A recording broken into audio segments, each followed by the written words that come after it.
Welcome, ladies and gentlemen, to the Shadowed City podcast. This is the Shadows Within, and this is an interview as we wait upon my guests. Oh, stop, hippie. Just saying, I call everybody hippie. It's been like a thing now for those that don't know.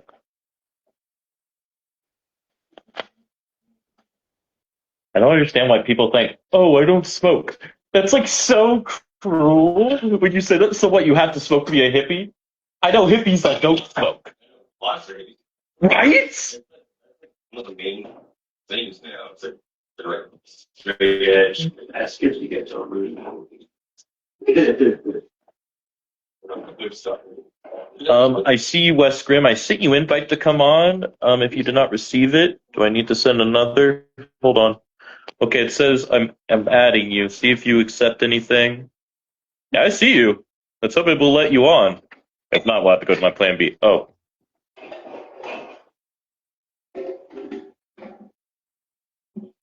Welcome, Nicholas James. Looks like you have a fan, Wes.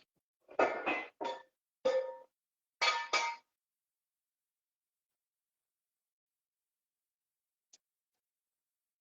right, I accepted your request, Grimm.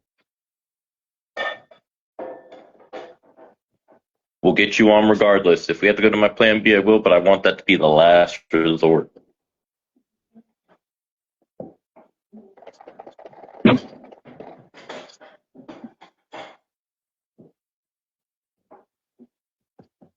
It says adding on my end. Ooh. Well, that's very nice, Nicholas. Wes Grimm is a good guy. Gotten to know him a bit over time. He's a pretty cool dude. And now this will be able to tell you the story about where him and his family come from. The patriarch of the Grimm family, I would say. Hold on. Did you update your Facebook, Wes? So if not, please check that out. And then I did accept your request, but then it just stopped saying adding, so. I have no doubt, Nicholas. Hold on. Go. So your Facebook does not need an update? I would say check that just in case. And then I'll try sending you another request. And then you could try sending me a request. If that doesn't work, we'll do plan B. Oh, you're a little devil. I did not know that. I know who Little Devil is. I'm a fan of your call. I'm a fan of it. I did not know you were Little Devil, though, so it's an honor.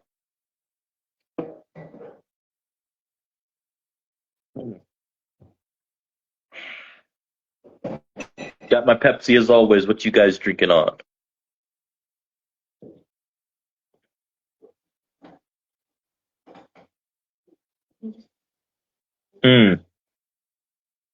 So what I'm going to do is, Wes, exit out of the live and see if you get a notification from me, because I'm adding you right now. See if you receive anything. If not, you can try sending me another request, and if that doesn't work, we'll go to my plan B.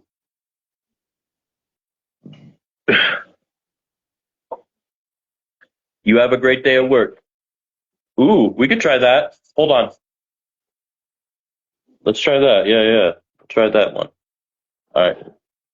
All right, so I just accepted your request from the Wes Grimm account, and if this doesn't work, we'll just try the Lloyd Harris account. Heck yeah, Nicholas, the replay will be up, and it'll be up on my YouTube channel after.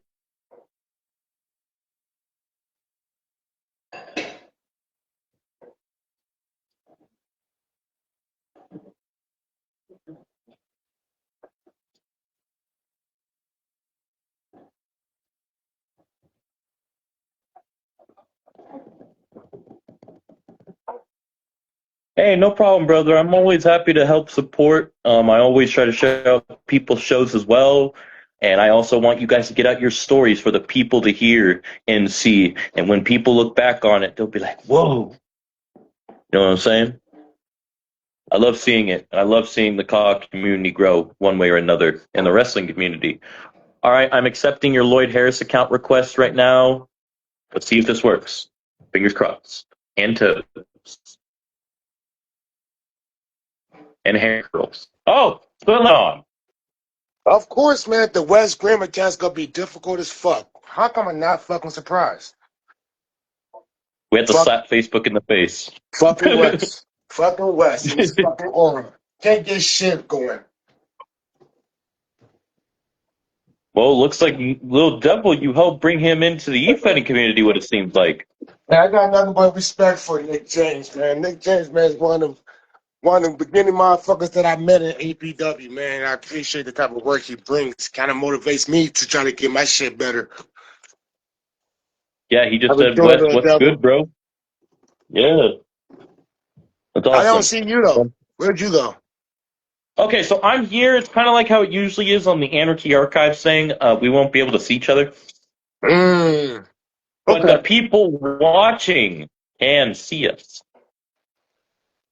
All right. Let's try this motherfucker out. I'll see what I can do. Hopefully I don't make myself sound like an idiot.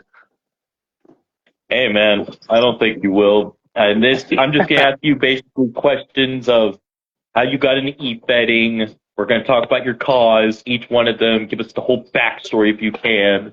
Like, All I right. want to hear everything. And I definitely got a list here to go with. And Nicholas said, because of you, Wes, I've become the most dripped out wrestler there is. Oh, you think so? I don't know, man. I just try to do but the best I can, try to fit in with everybody else and a little bit more. Try to bring a little bit of different to the e-feds and communities and shit. I don't want to be like everybody else. So, and the thing is, watching everybody else do that stuff, man, gives me good ideas on how I want to, what type of route I want to go. So I want to sound like everybody. Welcome, pro wrestler Eddie D. Hendricks is watching. Welcome, sir. Would love to have you on Breaking Keyfabe someday.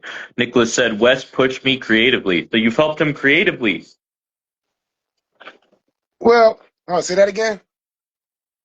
He says you pushed him creatively. Like, did you help I him with think his creativity? I think what he's saying is that from the promos that I do and the type of attire and movesets that how unique I try to make Wes and everybody of my cause, he's probably seen he probably get a little bit of inspiration from that to try to make himself different from everybody else, the type of route that I'm trying to go. Cause I have never physically touched Lil Devil's character or anything, or it's just I guess it's just I appreciate the Devil man for using me for one of your inspirations of getting your creativity up. You know what I'm saying? Because I think is a lot of the community gives me the motivation to like, you know what, let's try something. Let's try this. Let's try that. So it's like I guess it's just a circle thing, man. Like I feed off of you guys feed off of me, and it's a perfect circle. So it works. And I appreciate that, Nicholas, 100%.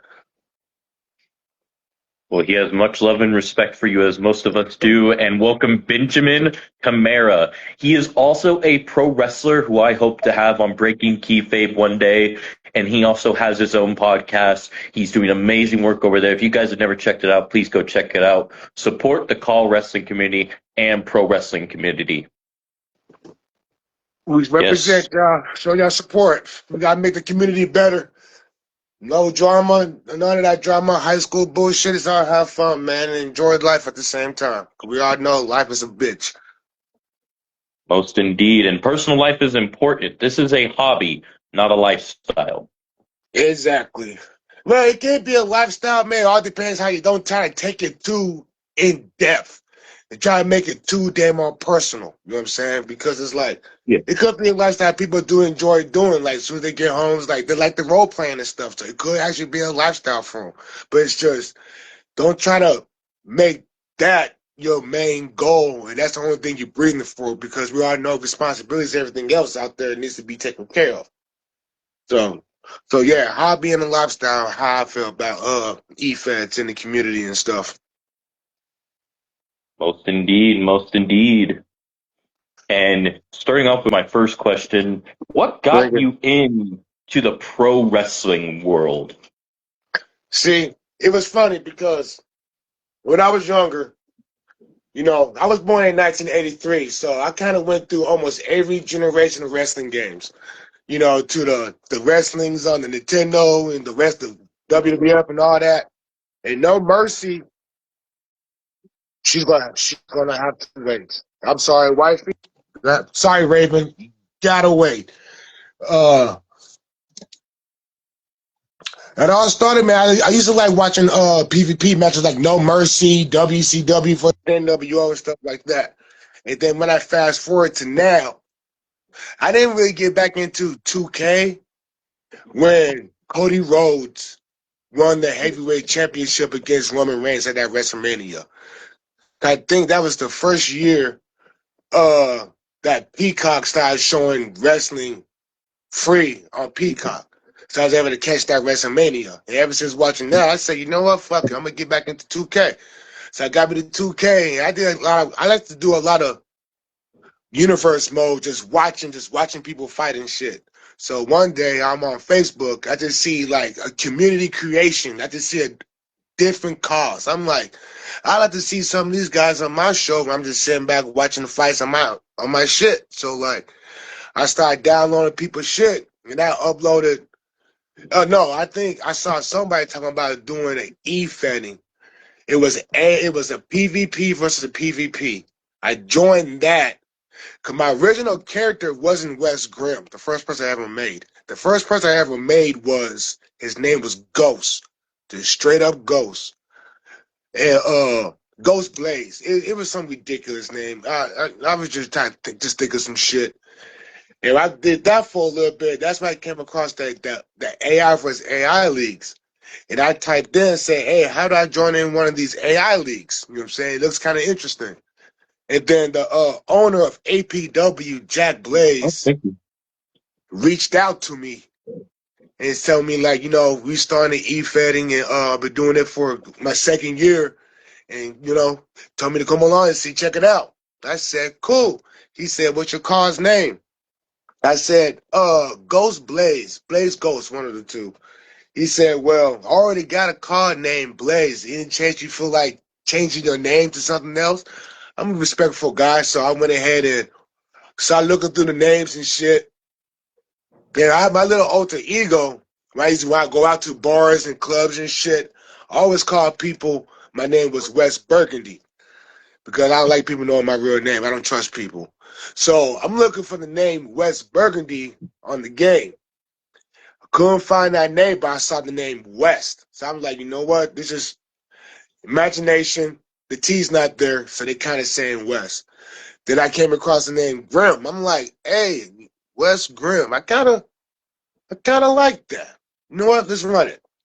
So I make him up and everything, let him know, put him online. Then when I got into the actually group, the APW group page, and started seeing like promos and pictures and this and that and this and that, I deleted Wes Grimm and re-edited him. Like, yo, hold on. I'm not up to par with these cats. So I did a big overhaul moveset change and I uploaded him. And his very first match on APW was a Fatal 5 First Blood ladder match. And he won that match. And ever since then, and when Jack Blaze said in the commentary that remember this name, Wes Grimm, he's gonna be something. Oh my god. Hey, see if you give me a timeout if I could do this phone call with the wife real quick. Uh, I know. Hold on. yeah, do what you need to. Do what you need to. Do what you need to. Ma. We'll be here.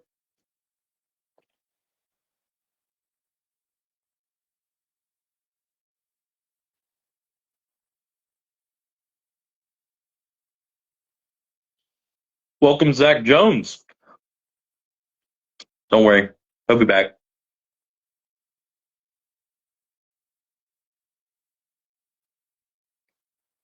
Personal life is important, everybody.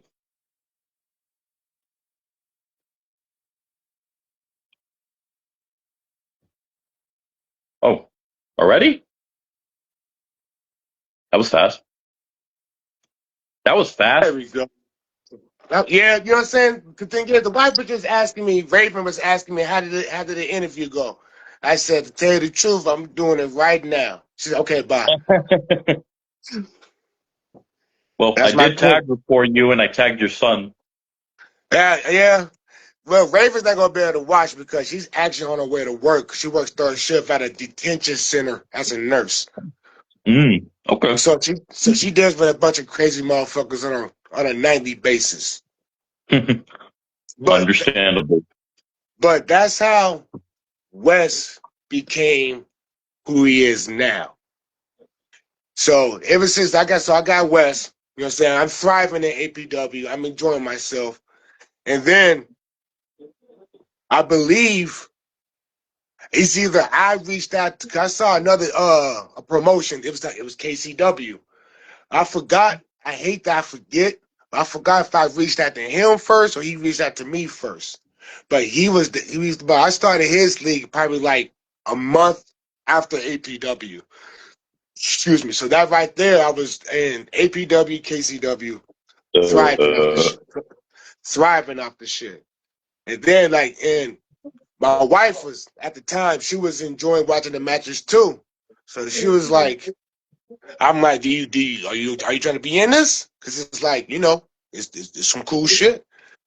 And she said, yeah. And so that's how Raven got invented.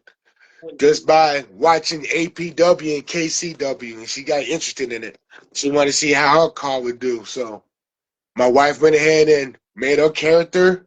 She didn't do the move sets, but she did pick her finishers. So, and that's how Raven was made. okay.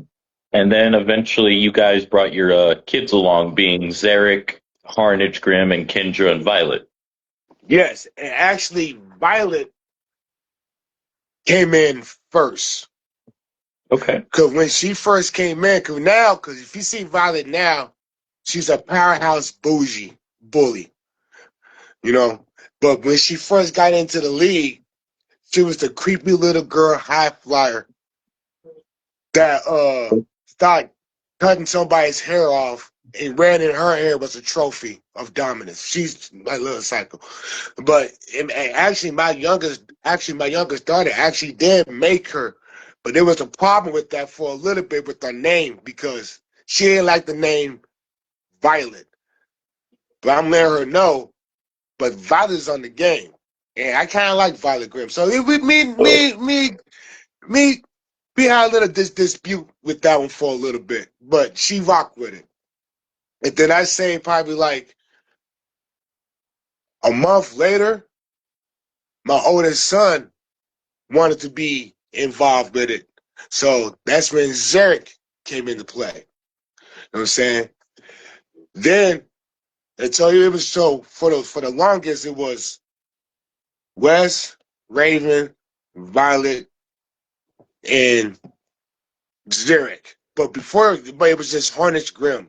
Zarek didn't get added yet. I kept that a secret. It was just Harness Grimm.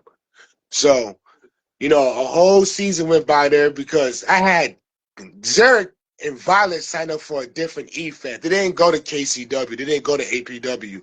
They went to basically like the baby sister of APW called DEW, Dynamic Entertainment Wrestling, ran by a real great guy named Marsh Delgado. A great guy, DEW. But they started off their season there. They also was in a different E-Fair called High Altitude. So I Oh, had those two. I had those two in two different E-Fairs and those in different E-Fairs. It was thriving good. It was thriving good. But then how Kendra came into play, this is actually her first year. Because my daughter, the one that was controlling Violet, told me again, Dad, I really don't like the name Violet. Can you please change my name? I'm like, you know what? Whatever. What name do you want? She said, the good thing is we was driving. We was actually driving to the store when she said that. I'm like, tell me what name you want. When I get to the house, I would change her name. She said, thing is, she's been watching a whole lot of anime. So I don't know where she got the name Kendra. I don't know what anime or whoever, but she said, I like Kendra. I'm like, where'd you get Kendra from? I like Kendra. Whatever. Kendra. But the thing is, I still left the name Violet. So that's when I went to my oldest daughter and I started talking to her about Violet. I'm like, yo, I'm like, I ain't gonna say my actual daughter's name, but I'm like, yo, so like, your sister wants to take over this character right there, right here. How would you feel about taking over the name Violet Grimm? She said, what's she about? I'm like, well, first I was describing the old version, but I'm like, I'm looking at my daughter. 'Cause my daughter's actually, if she's in real life, she's a powerhouse. She's a powerhouse. So so she said she'll do it, but she wants to make her. I said, go ahead. So she went ahead and made Violet to have exactly how she wanted. And then with Kendra, my daughter went ahead and redid her character. So one, two, 1 to 2 hours, Violet's working on herself. And then the next 1 to 2 hours, Kendra's working on herself. So that was like 4 hours of just watching my daughters just really dig into the characters. It was a beautiful moment. I enjoyed every bit of that shit. I'm proud father over here for that. So they got done with that, and they said, "Yeah, we're done." And that's you know, that's how the Daughters of Decay became who they are now. For my actual daughters putting in the work. I did change a little bit of moves and some of the finishers that they had because it was kind of ridiculous. You know, they don't really know wrestling physics and everything else. They're just doing just random shit. What looks cool. But like besides that, with the alphas and everything, that's all of them. So that's how they got introduced into the e-fetting. Now, I'll take a minute here to welcome Iron Michael Williams and Daryl Williams Jr. is in the house. They are here to support you. And I also do want to ask, do you mind telling us the backstory of how Ghost became Wes Grimm? Like, I know that you have put it up a lot on your page, but for those that don't know, can you tell us like the backstory of who the character is? So Ghost was a typical early 2000 type looking urban thug motherfucker. You know what I'm saying? Wearing a beater, jean shorts, some good, you know what I'm saying, some good sneaks. And he was a striker brawler. You know what I'm saying?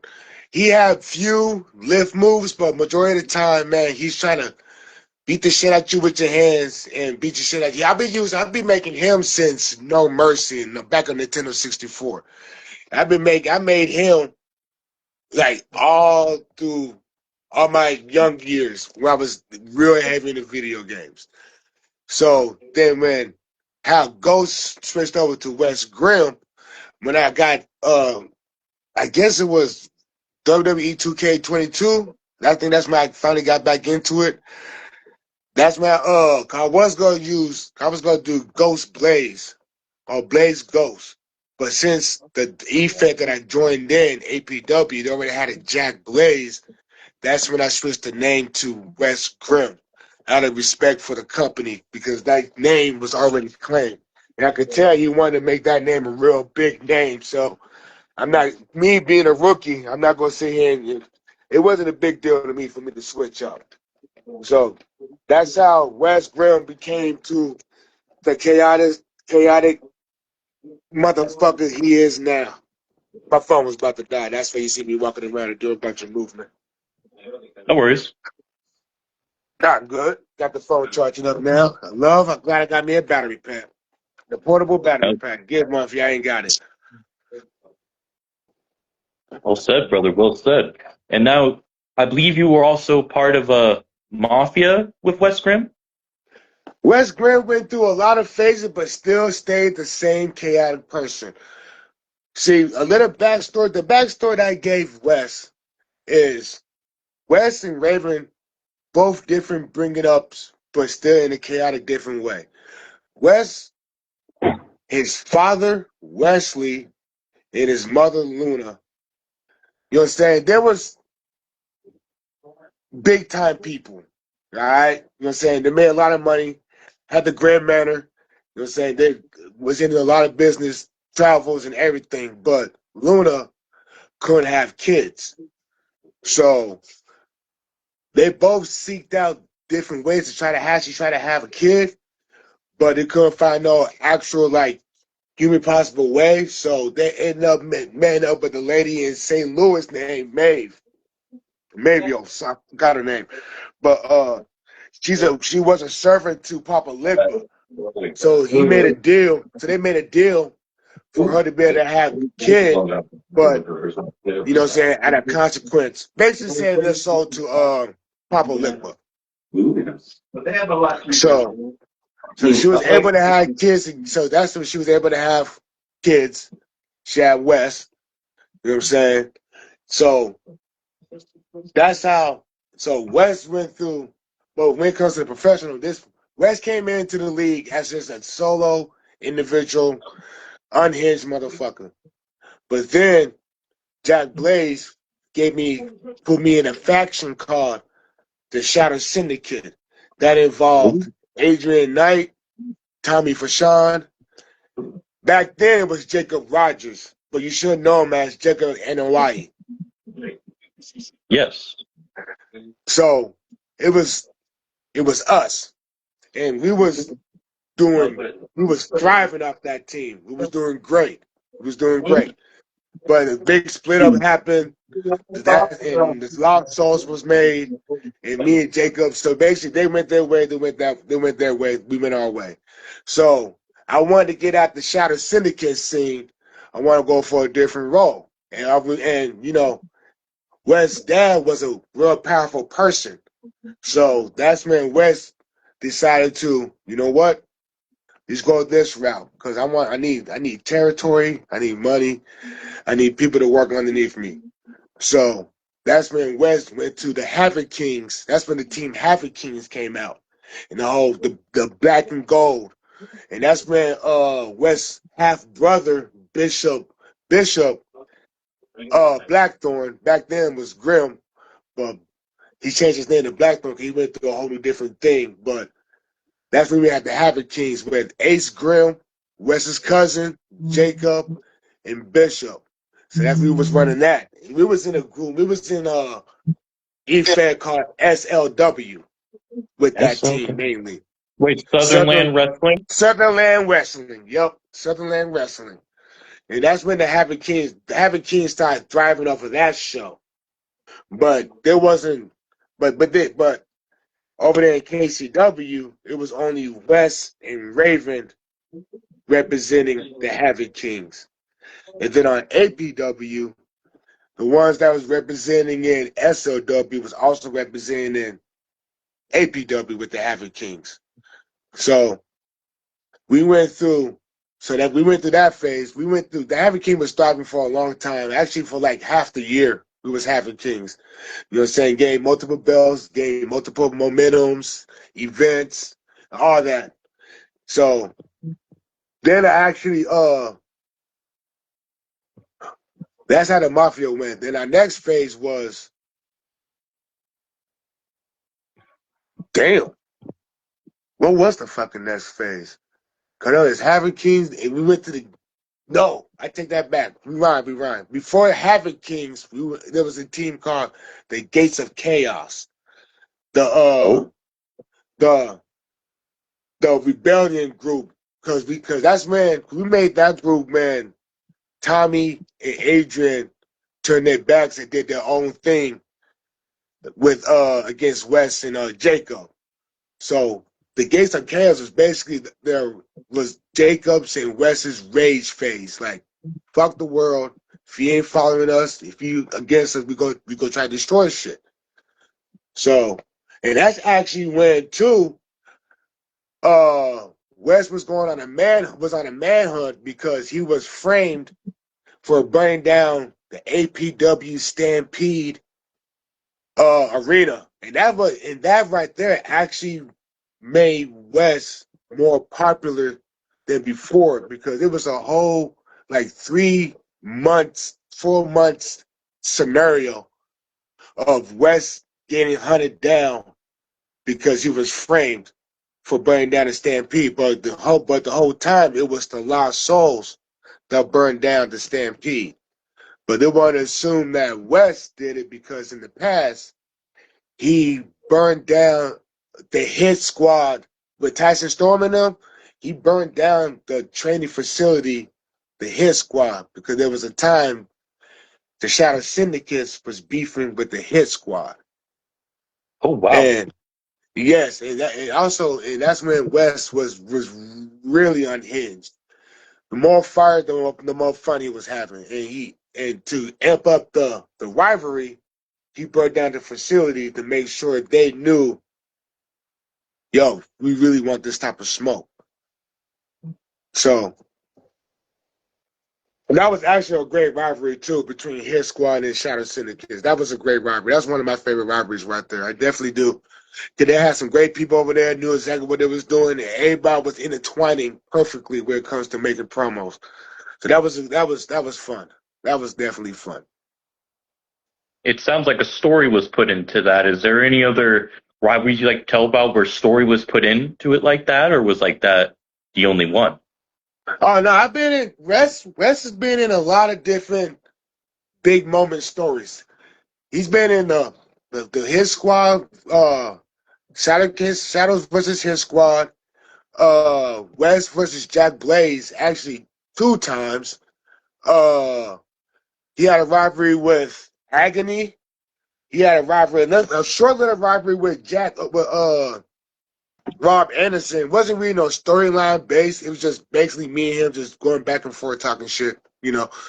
Uh, uh, so many freaking stories that I've been in. I've been in stories against the Lost Souls. I've been in a story against just Tommy versus Tommy or versus Adrian. I had a short few storyline with against Tyson Marshall and Stan the Fan, but it wasn't really too much in depth. The thing is, that rivalry could have actually been a great rivalry, but I was new into the league when it comes to stories, so I didn't really know how to handle different people's personalities and how they came across shit and everything. So, but but yeah, Wes been in a lot of stories. There was even a time Wes actually died and came back to life because of Jacob and Hawaii. Do you want to tell us about the lead up to your death and how you came back? I want to hear all this, brother. If you're willing to tell us the story of how it started to where it ended, let's Well, hear it. how Wes died was it was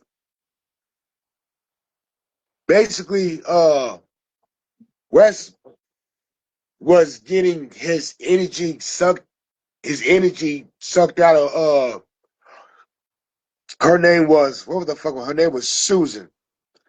Something it was Susan. Because it was the Gates of Chaos. It was Hellspawn, Wes, Jacob, Ace, Hellspawn's girlfriend, Susan, that actually somehow came across by it gets real fucked up.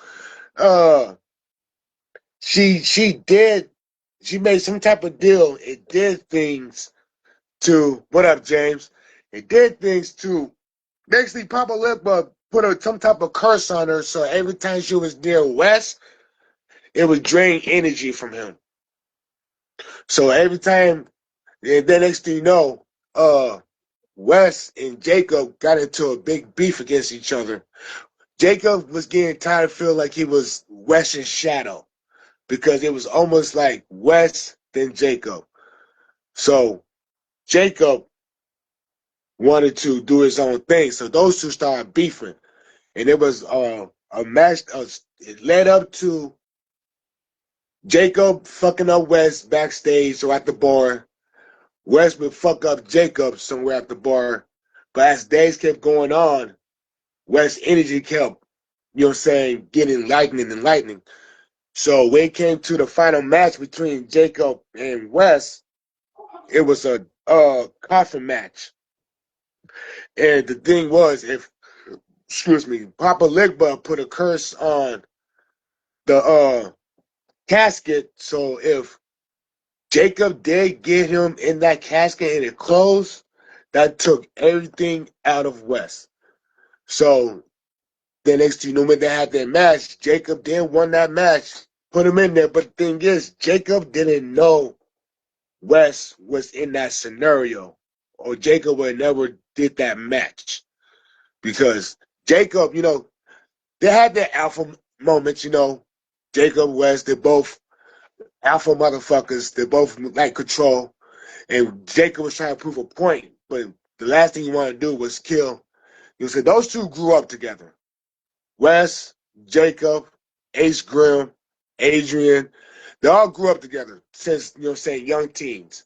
So, the last thing Jacob wanted to do was actually kill Wes. But after everything that happened, he found out, of course, Jacob felt like shit, but at the same time, he's too damn stubborn to show emotions.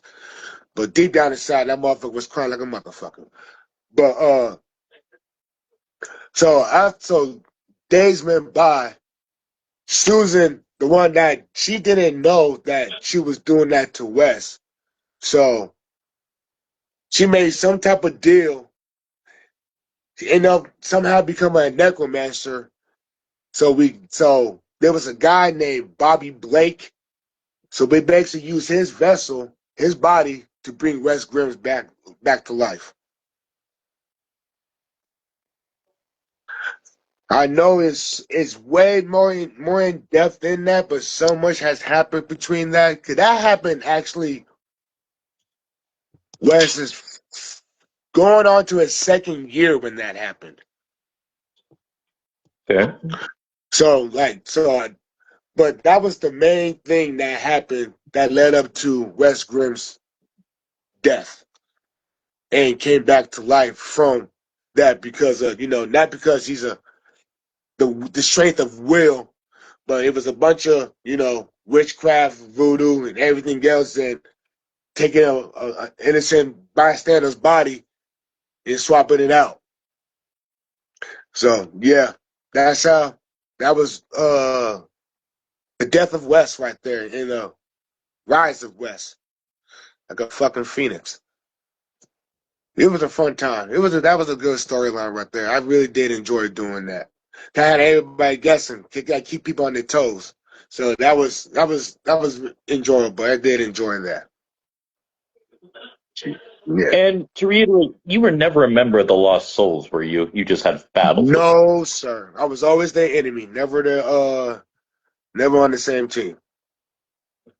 But you are teamed up with one of their, I would almost say, an original, and Jacob on Why. You want to tell us how that tag team story started and where it is today? Because you guys are the Fallen Order in SPW. We are the Fallen Order in SPW. We are the Fallen Order in SLW, APW, DEW.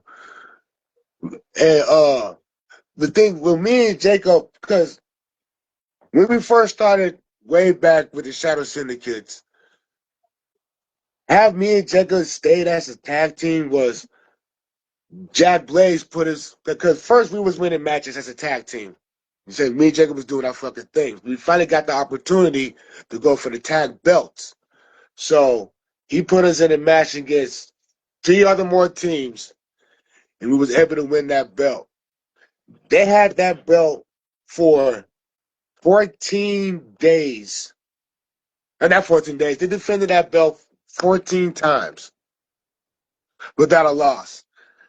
And when the Shadow Syndicates broke up, and there was the Gates of Chaos, and then a falling out happened between the two. So that's how that streak got broken. Cause those two, I guess they were just getting too comfortable with each other.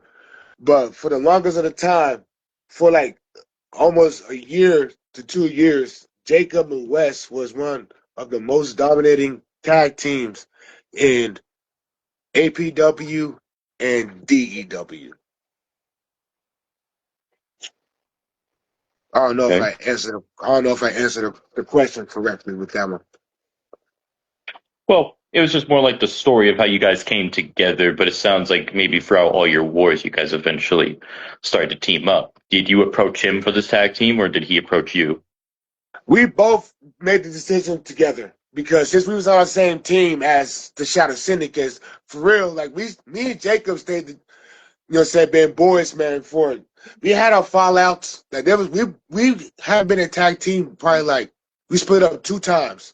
One time he wanted to go to the Lost Souls. He went to the Lost Souls, and the second time he also wanted to do his own thing. But when it comes to the tag team, it wasn't like it was one of those everybody as a group saying, "Hey man, so who wants to go for the tag titles?" You know what I'm saying? So we all discussed like who else going for what. You know what I'm saying? So AJ's going for the solo, Tommy's going for the solo, and then so it's like that just left me and Jacob last. So let's go for these tags. You know what I'm saying? The thing is, I'm a rookie. I don't need to be going for those solo belts yet. I need to be focused on getting my name out there and getting used to the new field that I'm in. And I feel like tag team was a perfect route.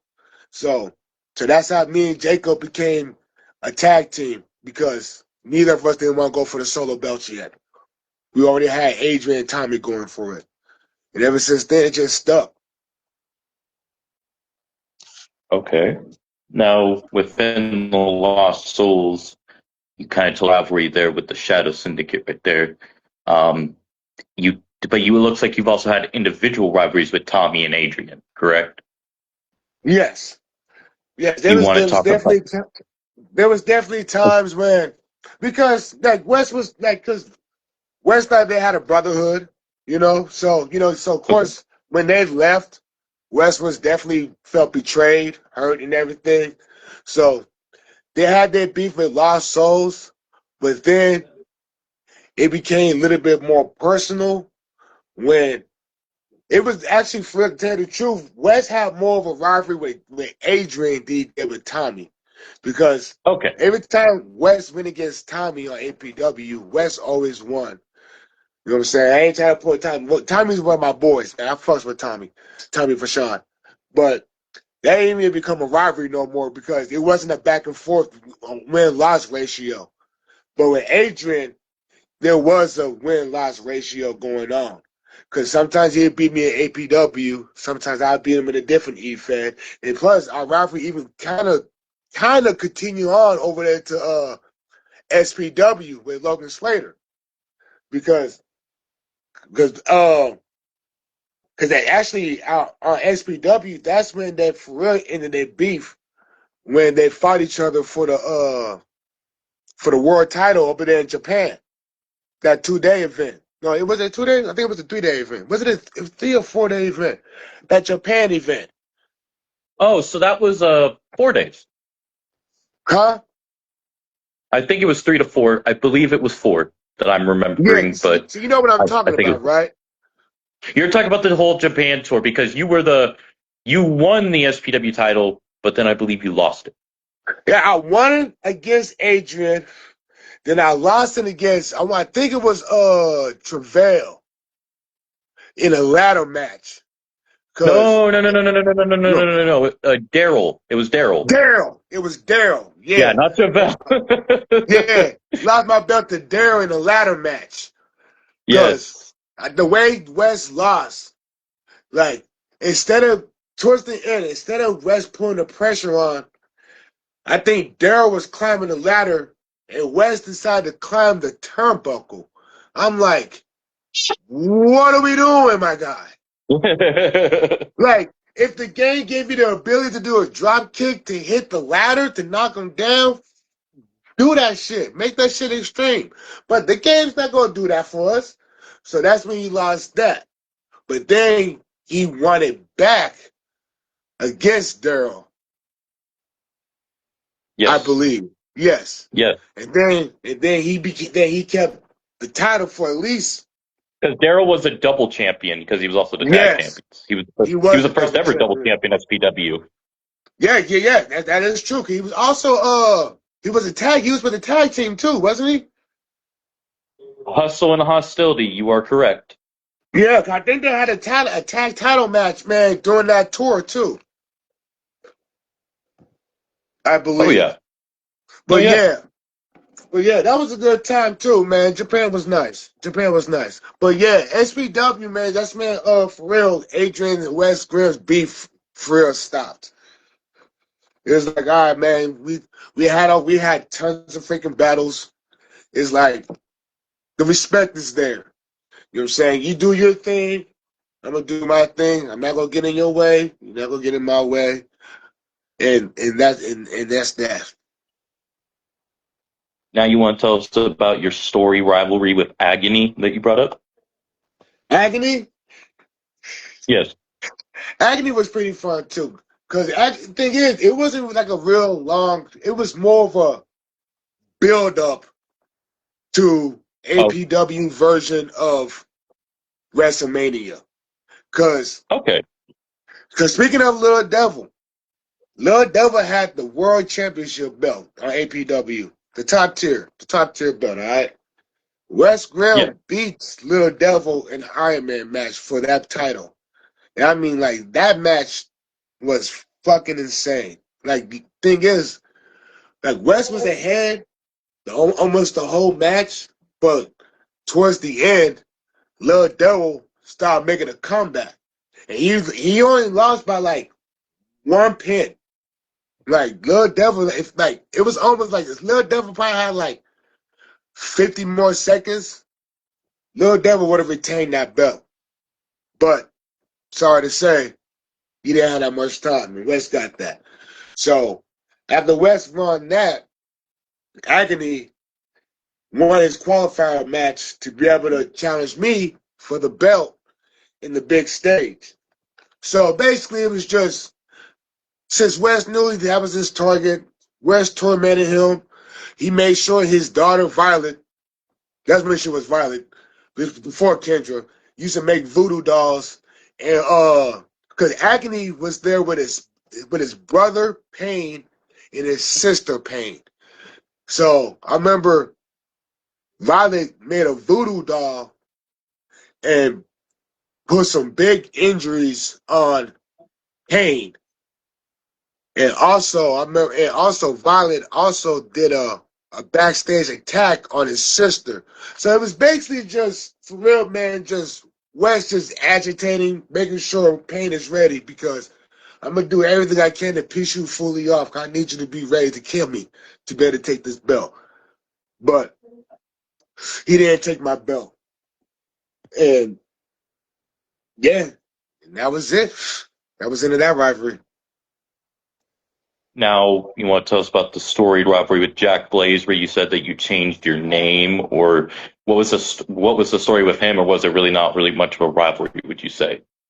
With the West and Jack Blaze rivalry goes pretty deep Oh, I want to hear it, and I think the people would as well. because like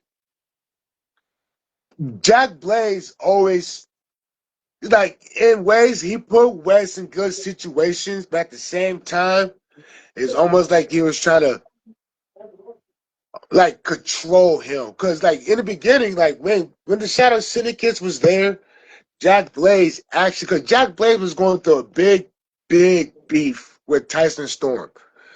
So Jack Blaze actually hired Shadow Syndicates to take the Hit Squad out. You know what I'm Oh, saying? So all right, so you already know about that little beef I did with that, the Shadow Syndicates with Hit yeah. Squad. So, well, one of the main reasons why the Shadow Syndicate split up and Adrian and Tommy left because Jacob and Wes was too unhinged and it was burning down a lot of shit. So they wanted to do their own thing. So they did their thing. Days is going on. And then out of nowhere, Stampede goes into a blaze. All right? Just blaze the fuck up. Jack Blaze, 100% confident, said that it was Wes Grimm that did it. No evidence, no nothing. He just knows because he said the type of person Wes is, he would do something like this. But to tell you, Wes was on APW got two shows. They got Lakewood, that's where Wes is at, and they got Stampede. So, Wes is gonna talk his shit that why in the fuck do I have time to burn down an arena that has nothing to do with me? You know what I'm saying? And Jack Blaze, arrogant, ego control freak, control power happy, just 100% sure that Wes did it. He got to point a finger at somebody.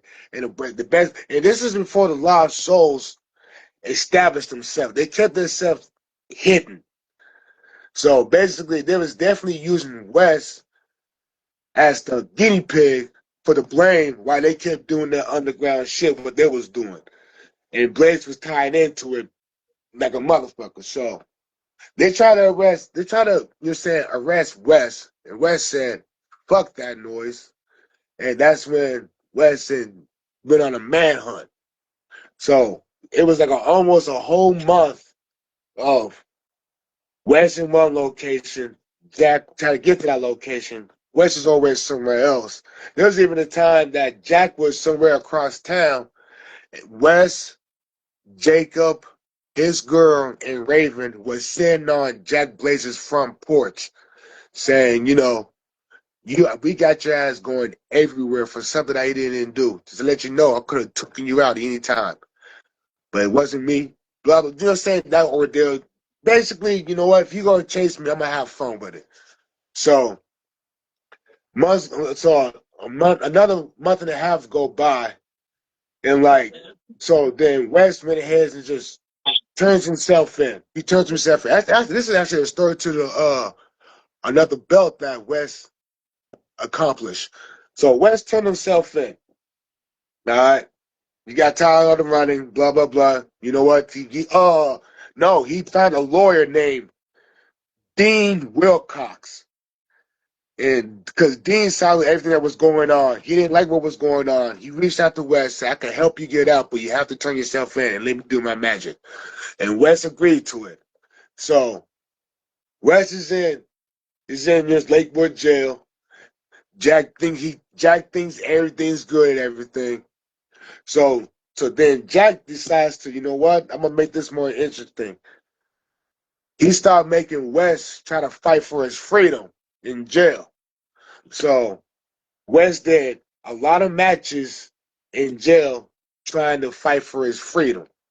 All right? He's winning, but Jack's not letting him out yet. And Dean Wilcox is still doing his thing. And Jacob is actually planning on trying to break West out. So instead of Jacob breaking him out, Jacob ends up getting arrested. I forgot what the fuck he did, but he got arrested. So Jacob and West is in the same spot, and Jack decided to say, you know what? I let West out. I let one of them out. Whoever wins the match. So it was West versus Jacob, and only one of them gets their freedom.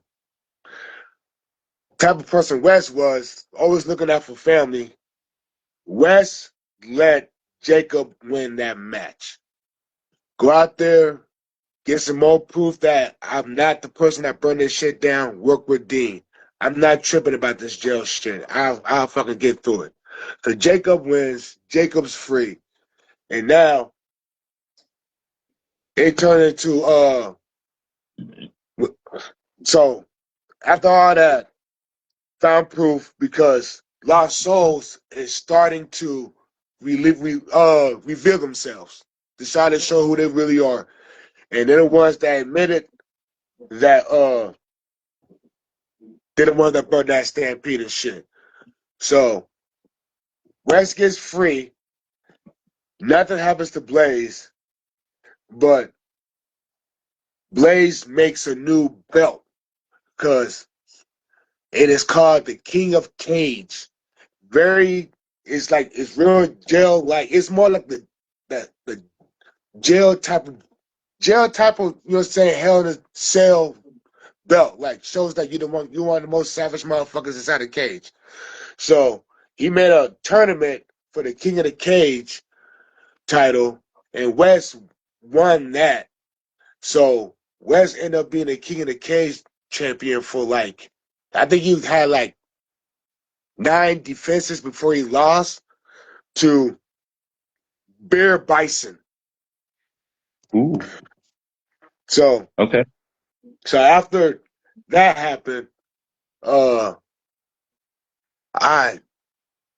can't believe I'm drawing a blank to the second feud that Jack and West had. But I think the second feud we had wasn't as intense as the Manhunt one. Cause that's the one that I really mainly remembers, that Manhunt storyline. But you know what I'm saying? Throughout the years and months, like me and Blaze had our rivalries, our beef, our shit talking, and everything else. But it was the Manhunt that really gave Wes Grimm his name, from the framing to all the way to he got to being the kicking the cage champion. Like all that whole time frame, that's what really got Wes' name out there, because regardless of what he did, he was always showing that same energy that he came into the league with. Yeah. Yeah. Welcome, Mighty of IWA. He's watching as well. And welcome, Jamie. Welcome. So for Wes, is there any more rivalries that you've had that were story driven that you would think of, or do you think these are like the main ones that you've talked about?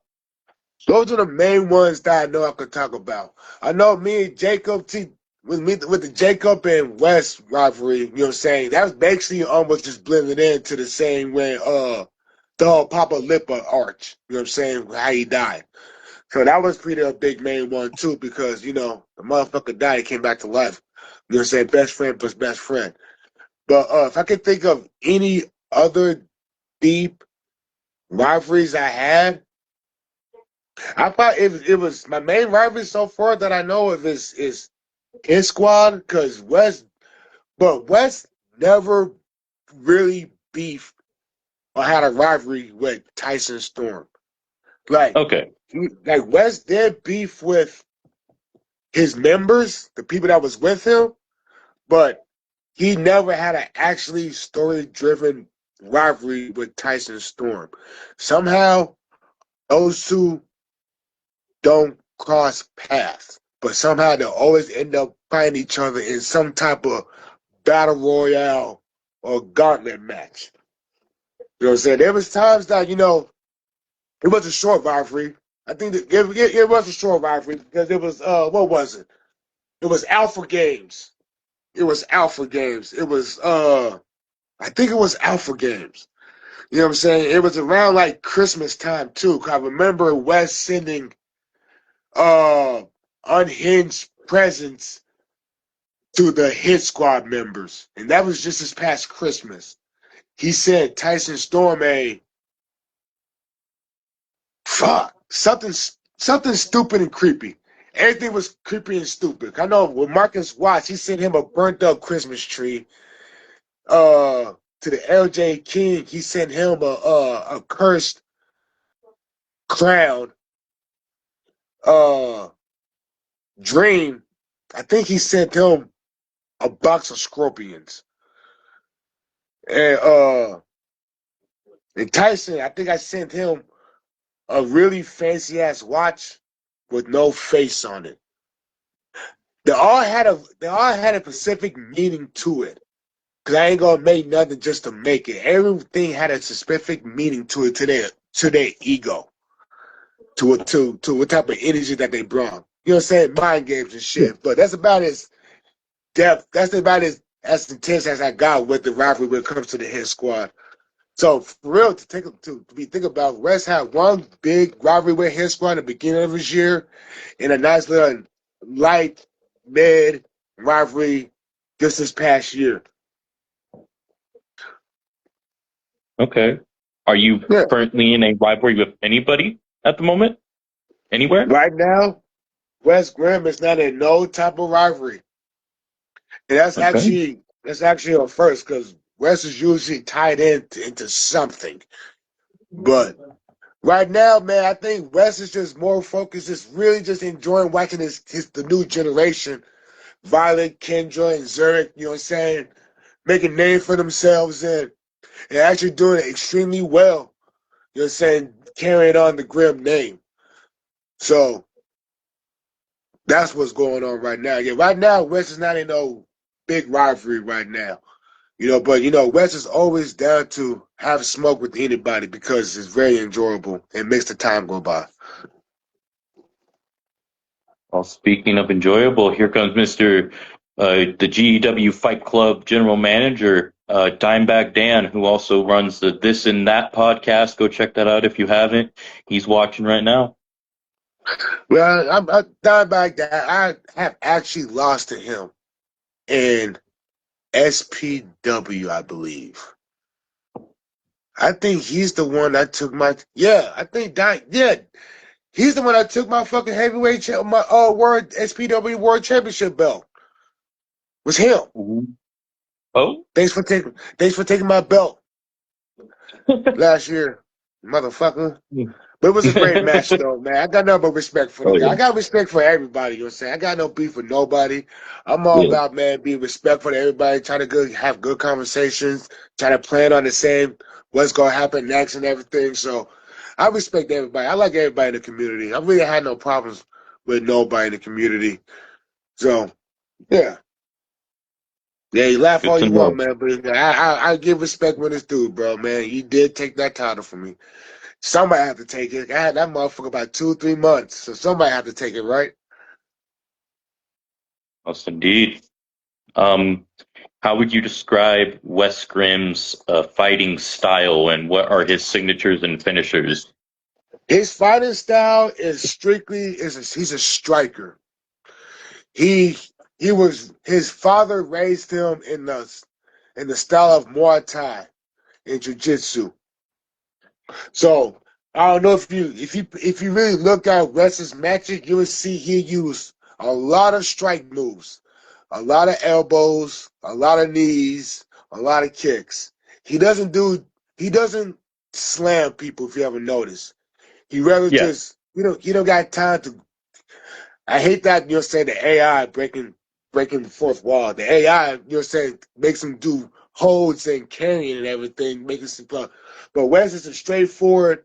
I'm in your face, elbows, knees. I'm trying to strike. I'm trying to hit temples, throats, guts. I'm trying to make sure that I'll outlast you. And Wes is a durable guy. One of the best ways to beat Wes is you literally have to outlast him. Because once you think you're kicking his ass, he would completely turn it around. And you look like I was just kicking his ass.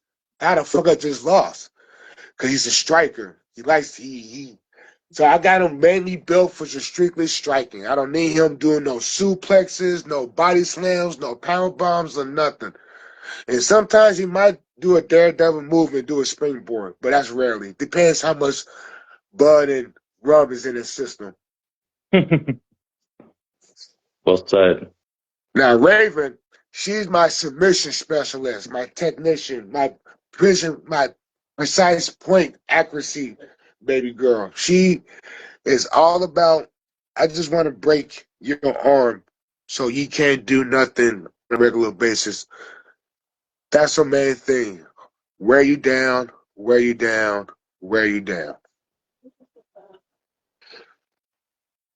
Now, you want the signatures and finishers for both Wes and Raven? Wes, his signature is the voodoo grip, the Toga death grip. Ooh. So and that's his signature. That's the one that, all right, if you get past for me choking you, then I'm gonna knock you out. And his finisher is the time's up.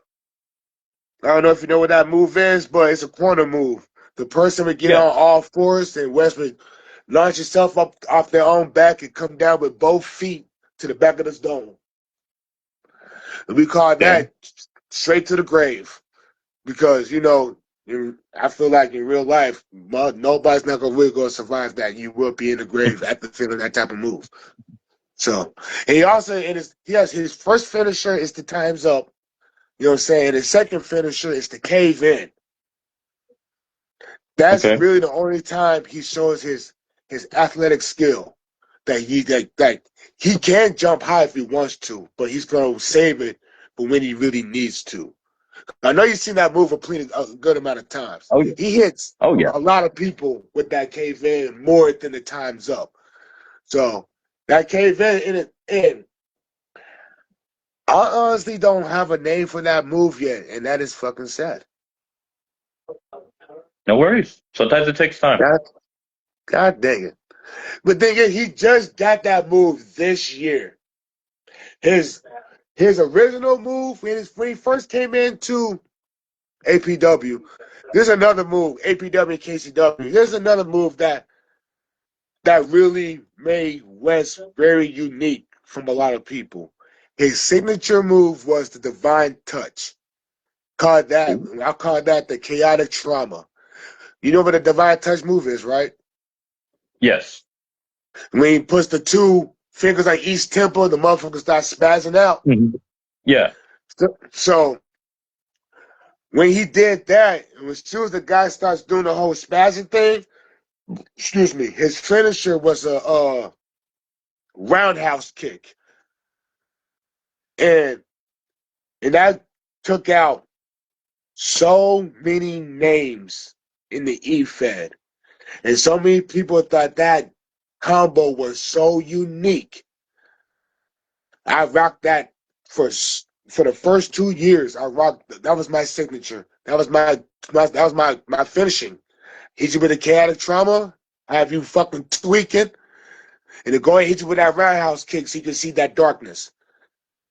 You know what I'm saying? And that Like, was chaotic trauma and to the grave. Those were his original moves right there. But I think the year, I think it was last year's game. The divine touch kept getting reversed. He couldn't get that fucking divine touch for shit. And when he did finally get the divine touch, for some reason, like his leg would freaking shrink, and he would miss that damn roundhouse kick like 3 times in a fucking row. I'm like, yep, time to move on. We ain't doing this. West lost so many matches because of that fucking setup right there in last year's game, and that's how I came across these moves right here.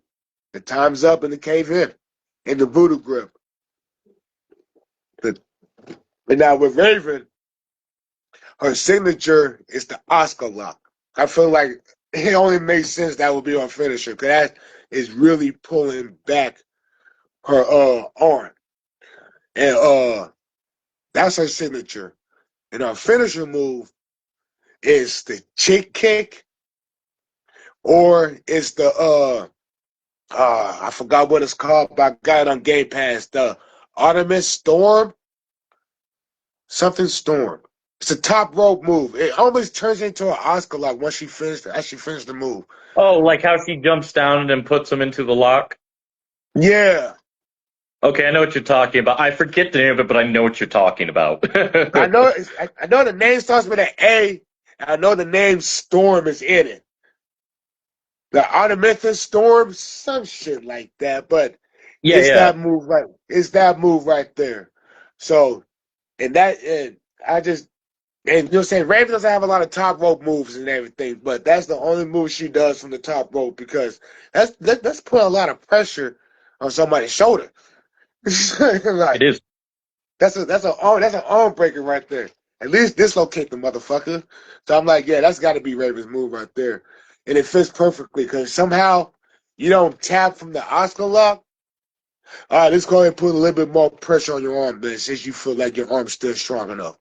So, so that's how Raven got her moves. Was that? And the thing is, the Oscar lock's been her finishing move since the beginning until now. Okay. That's my move. I would never leave Raven's sight. And that move is called the Grimm lock. I like it. I ain't talking Okay. about Grimm lock from Transformers either. I see what you did there. See what you did Yeah, you there. see that? You see that? I'm an 80s Yeah. baby, man. I know all them shits, baby. Now, you've talked about your rivalries, how what West has had. Has Raven had any storied rivalries since her introduction into the EFED world that you could think of? Not really. She Okay. hasn't really had no big story. Well, like her, as of right now, if she had anybody that's a big rivalry to her, it would be Dirty Diane.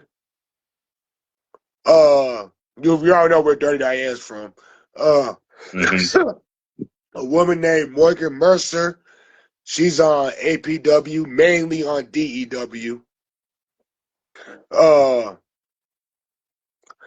and for real, that's it. Not too many people. Actually, for real, she just got on. She for real got herself a new rivalry, and Nova side, Nova K, Nova Main, that Nova chick that for some reason is so damn bitter at Raven Grimm for some strange reason. So at some point, those two gonna be crossing paths in KCW. So that could be a new rivalry that could be happening there between those three girls right there. Have you Well, in talked to the KCW, other two Dirty about maybe Diane like a split? and her.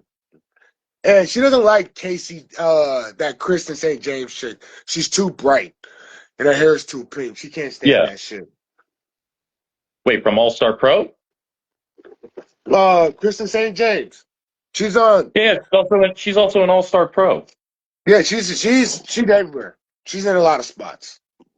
She's in a Okay. lot of spots. She's in KCW too, and yeah, she's in a good amount of spots that Raven's in too. So, and right now, man, Cass, I know she got one win over Raven right now. So it's all good. Makes it more fun. Well said, well said. You want to tell us about, well, Zarek Carnage Grimm. Now, I'm curious what the kids' backstories are for. You already told us how they were made, but is there any particular backstory of how they, like, for them, like how you have for Wes and Raven at all? Zarek, Kendra, and Violet? Well, Jarek, the firstborn child, born in the first 5, 6 years, he was a shy. He was real shy. Didn't say much, but he still did a whole lot of training with his dad Wes, and a whole lot of meditating, and say keeping himself calm and shit, trying to open up with his mom Raven. You know what I'm saying? Then when between the ages of 7 and 13, he started to realize his skills in fighting is doing pretty good. So there was times that he used to try, he almost got bullied, but he realized that he has the skills to defend himself. And the more fights he got in, the more exciting it started to feel for him. He started to understand why his dad enjoyed fighting a lot. So it then went from 13 to 19. That's when he started getting the age of 13, the 6 of 13, he started really getting into fights. And when he fought, he got the name Harnish because every time he fought, he was very, chaotic, carnage energy. You know what I'm saying? And like, so one day, one of the kids called him Harnish, and he rolled with it. He said he like how it sound. So, so Harnish is actually just a nickname that he got growing up. His real And you name is also his. called him the future of chaos, I believe what you coined him. He is definitely my future of chaos, and he's definitely been proving himself, especially in the since he's the prestige champion, you know. So, talk and then he just got drafted first to Vertigo, I believe. Yep, Vertigo, but I am going to warn you, there is going to be trades between the actual GMs. So me and Mighty stepped in as the commissioners of both shows because I'm the commissioner for Dogfight. He's the Yeah. commissioner of Vertigo. So we did the draft picks for the GMs, but the GMs will do trades as they see fit. And everybody that did not get chosen will go to AOWE New Breed, which is ran by B More. And when it comes to Phoenix Rising, it's technically ran by Leo. Okay. So there could be a chance that hold on, cause while the draft was going on, I was at work, so I was trying to pay attention as much as I can. Yeah, But you were in enough to chat. I know that you also said that you wanted his match that was supposed to be the main event scheduled to tomorrow. So he has a match coming up tomorrow, which should be big for him. yeah, you know what I'm saying? I saw in the chat, man, that, MG was like, I thought I had the main event. He, saying stuff like that. So I'm like, you know what? Zerk could be a nice guy. You can have that main event, sir. You can have that main event. And actually, I missed that main event. Who won that match? Um, uh, Ranger Rogue. Man, Ranger Rogue, man, is on a fucking tear. I'm going to be interviewing him tomorrow. That motherfucker tough. He tough. I lost to him in the in the battle royale. Smoking Aces. That's a tough You're son of a talking about for bitch. KCW. Yeah. That's a tough motherfucker. I got respect for Ranger Rogue. And I hate that his fucking song is so fucking catchy. I catch myself. Never mind. All right, let's move on. Okay, then. But continuing on with Zarek, yes, he is the current Prestige champion. You want to describe his fighting style and also his signatures and finishers? His fighting style is very similar to Wes. Actually, for real, Wes, Zarek, and Kendra all fight very similar. Only difference is Zarek is a high flyer. You know what I'm saying? He likes to jump. He picks his jumps. He chooses his jumps carefully, and like you know, saying not to keep people guessing. But he's always gonna be a striker because he's so used to fighting people bigger than him. He's got to be. He's a striker. You learn that, man. Hey, I can't slam you, but I know I could break a knee to get you down to my size. So and you got to catch me. I'm always gonna move. So he's a high flying striker. His signature is the something something Izaguri. Is the one that he would kick the person down to on bending knee. He would Yeah, stand on their leg, yeah, and come down with that kick. That is his yeah. signature move. He had that move since he first started e-fetting. That's always been his signature move. It's always a good setup move for him. I like how he does it. It fits him perfectly. So he rocks that shit.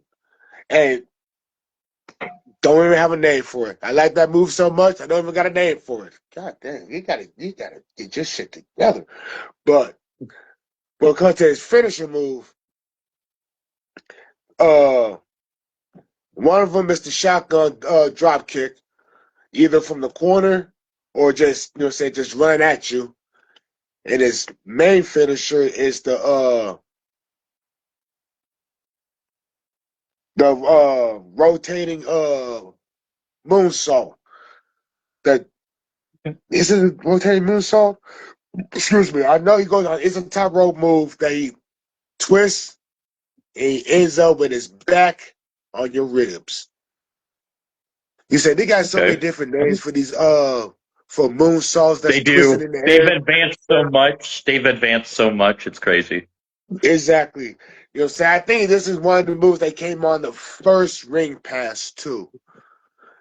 Uh, and that's his finisher. I don't try to do too much. Oh yeah, and his signature. He has two signatures: the Insiguri kick and the crossface crippler.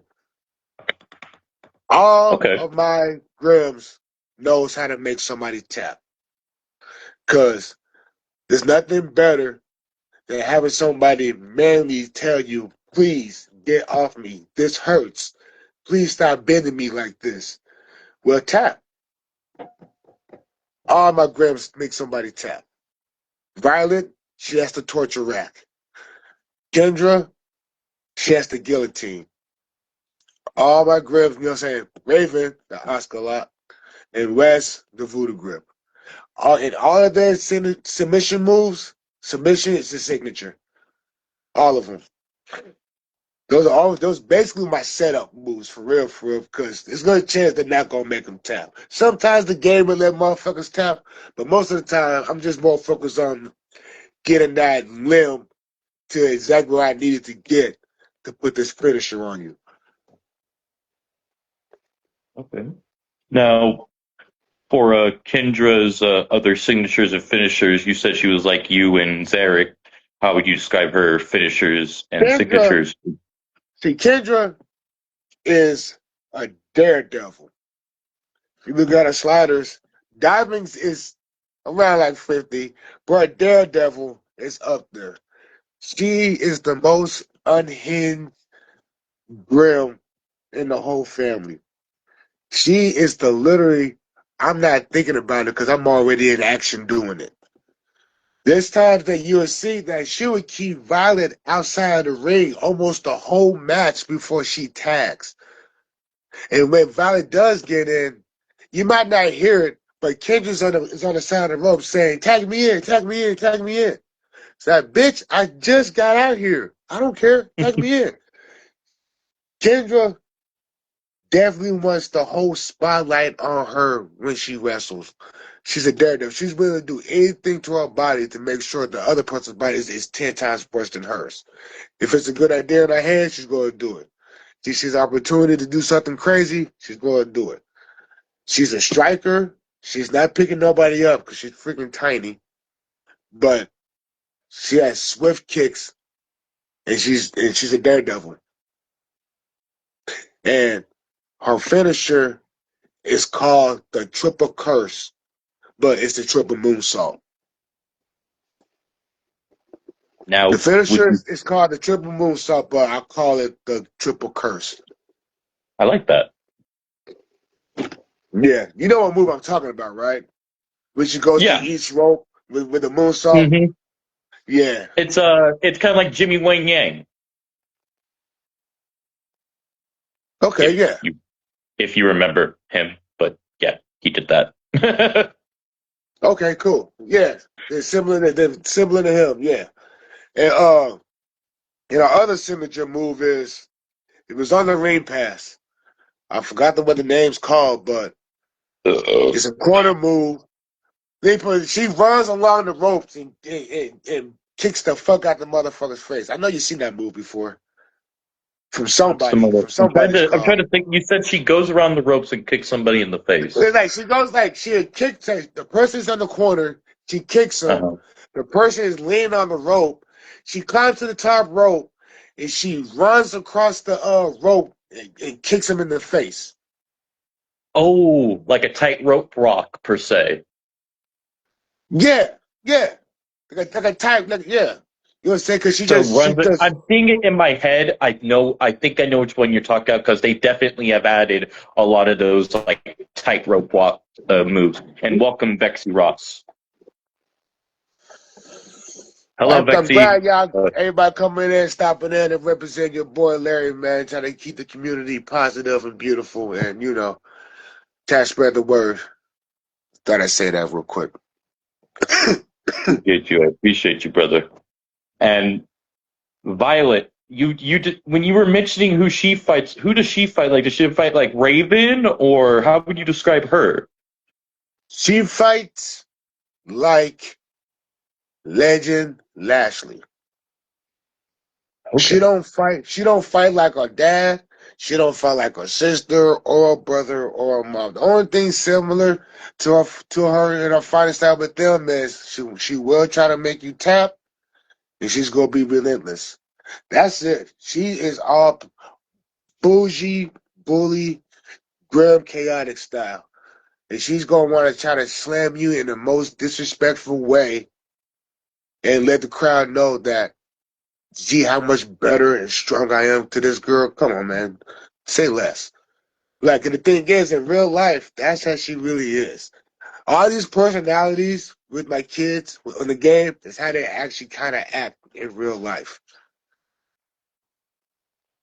Okay. Like, Zarek, you're saying he's a pretty boy. Hair and all, pretty boy. That's him. I bring that energy to the game, but just video game version. Kendra, my actual youngest, I never know what the fuck she's gonna do. And she's random as fuck. I love the fuck out of her, but she is random as fuck. So that's why that's how I got the Kendra. And my oldest daughter, Violet, she really thinks she come downstairs and said the queen has arrived. Like, what? Like, that's her energy wherever she goes. She's bougie as fuck. And she's strong. So that's how I moved that over to the game. Okay. And So we want to talk about when it comes to Violet's signature move, it's the 23 miles per hour stunner rush. But I call that a violent rush. How fitting. Yeah, I agree. You know what I'm saying? Because hey, she's pretty fast. She's solid, the muscle, but she can move. Especially getting momentum off the rope. I think it started fit her so nicely, and I don't see too many people use that move. So it's like I'm running it. I'm giving that to her. You already know her signature move is her second signature move is the torture rack. Yep. Everybody knows the old classic Lex Luger torture rack. Uh, I don't like Lex I, Luger, so I think of Eric Rowan. I think of Eric Rowan. oh, you was breaking up a little bit right there. I said I don't like Lex Luger. I like Eric Rowan, though. All right, that'll go. All right, that'll go. My apologies. Now I know. See, I'm learning too. Yeah. Uh, hold on. What? Hold on. Okay, I messed up. I think I did yes, I gave Violet a third signature move. Oh. It is the deadlift German suplex. Oh. Oh. Oh, okay. So it's kind of like I would say almost like an Eric Young, per se? It's I don't know. I don't know what Eric Young does. I don't know Eric Oh, Young. well. Sorry, No, but you're all good. the person is laying on their stomach and she does a handstand, but grabs them and turns into a German suplex. Oh, I know what you're talking about. That move's vicious in real life, and in the game, it makes it look so brutal. I'm like, oh, that must hurt. Yeah, yeah, yeah, and like that. I think that was the one of the move that was just added into the ring pass. I think too, or one of the moves that's just added. I know that move is new. Okay. I know that move hasn't always been there, but yeah, I seen her use that shit in actual action on what show that she on? I got her too many shows, but I do remember her doing it not too long ago, and it was no, I think it was Jack Graves show. Okay. Yeah, I think it was the Jack Graves show. Cause they made their debut. They made a return back. Oh my god, I can't believe why that fucking league is drugging me in blank. I'm in too many e-feds. Gotta What's love Jack it. Graves? Yeah, they gotta love it. Well, Gotta it love used it. to be called IZW, and now it's NCPW. Yes, that's why I can't freaking remember it because it's North Carolina. Yeah, that's why I could. That's why I was having trouble with the damn name. You guys said an extra long name now. That NCWP, yeah, yeah. So yeah, that's when I saw her use that signature. I'm like, yes, thank you for doing that for me, AI. Thank you. I believe they did win. I believe they did win that match too. They did win that match for their return. Great return, girls. Great return. Time to go back for them tag titles that y'all had to vacate because y'all left. Never know. There's a whole future ahead. Now, what is the finisher of Violet? The finisher of Violet is, oh my gosh. Did I forget my daughter's finisher? I think I, for, I think I forgot my daughter's finisher. That's bad. Wow. It's all Yeah, good, man. that just happened. That just happened. That just happened. I ain't gonna say anything too much more because I feel I'm looking like a dumbass just out there just thinking hard like that. I forgot it. I just straight up, I forgot my daughter's finisher. No worries. Maybe it will come back to you. Maybe it will come back. Father of the year, I tell you what. Well, maybe you could tell us this. Since you told us what Zarek's backstory was in this for his character, want to tell us about Kendra and Violet backstory, like for their characters? Like you already told us how they were made and stuff, but like give us the backstory of how they got into the wrestling, like their father, mother, and their brother. Well, Violet got into the wrestling because she wanted to follow in her father's footsteps, in her mother's footsteps, because they see that as fun. She had plenty of training with them, and like so, she wanted to join too. But the leagues that I was already the leagues I was in, you only had two car per show. You know what I'm saying? So there was no space for Violet at the time to go to either APW or KCW. So but I knew about DEW. And I knew about high altitude. So I had her and Zurich join those two effects. So that's how Violet got to the EFED world. To say to find her parents' footsteps, but doing her own little creepy way. Okay. She was the one singing dark lullabies in the dark just to see how much shaking you'll do after she does it. There was times that she had matches that when she won, she would I would just have her change the color of the person's hair for a trophy that I have conquered this one. She was creepy. She was creepy as fuck growing up. Like, and the thing is that she wasn't unhinged. If she was just unpredictable. What the fuck was she thinking? Like the Wednesday Adams type shit growing up. You know what I'm Yeah. saying? The one that always making her head tilt to the left, but looking straight away yeah. Like, man, get your daughter, man. What's wrong with her, bro? Like, yeah. That was her bringing ups. But once Kendra was born, that's when her creepiness and everything in model changed. And plus, Wes and Raven was bringing in more money. And so Violet was slowly turning into that, early teenager, coming to a different way. But she started saying, I want to look good now. But Kendra came out as the real unhinged, fast paced, not slowing down type of little girl, jumping on every type of furniture that's near her. And it's like, you're not getting no sleep because it's like, does this little girl ever winds the fuck down type shit. So Yeah. putting her in training definitely helped her calm down and slow down a little bit because they love chaos and all, but the shit that Kendrick was bringing to the table was like, yo, you doing way too much. I'm gonna need you to chill. That shit expensive. So, so after she did her training, the same style, they all know some type of Muay Thai style because of their dad.